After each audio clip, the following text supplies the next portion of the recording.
સુરેન્દ્રનગરમાં ખનીજ માફિયાઓ સાથે ડીવાયએસપીનો સંપર્ક સામે આવતા ચકચાર મચી ગઈ છે। અગાઉ ઝડપાયેલા આરોપીઓએ લીંબડી ડીવાયએસપી સંપર્કમાં હોવાનો દાવો કર્યો।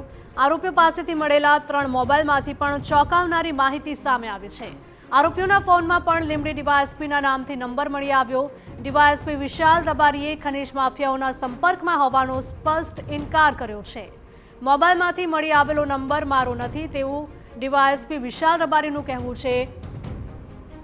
ત્યારે 2 મહિનાથી ખનીજ ચોરી કરતા હોવાનું સામે આવ્યું છે। ખનીજ ચોરીમાં પોલીસની ભૂમિકા પણ શંકાના દાયરામાં છે। પ્રાંત અધિકારીએ તાત્કાલિક ધોરણે વધુ તપાસ હાથ ધરી છે।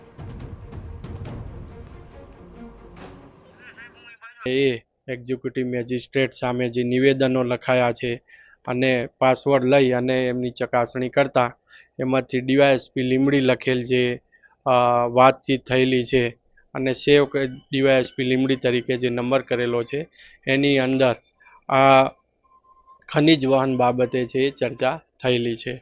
હવે એમાં કોણે વાત કરેલી છે, શું હકીકતો છે એની પણ તપાસ।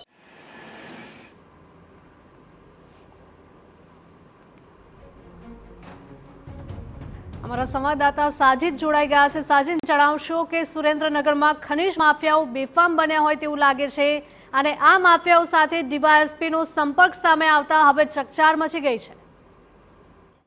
જો વાત કરવામાં આવે તો સુરેન્દ્રનગર જિલ્લાની અંદર રોજ કરોડો રૂપિયાનો કોલસો છે, રેતી છે, ચોરી થાય છે અને અનેક ટ્રકો પસાર થાય છે, પરંતુ પોલીસ મુખ પ્રેક્ષક બનીને જોતી હોય છે।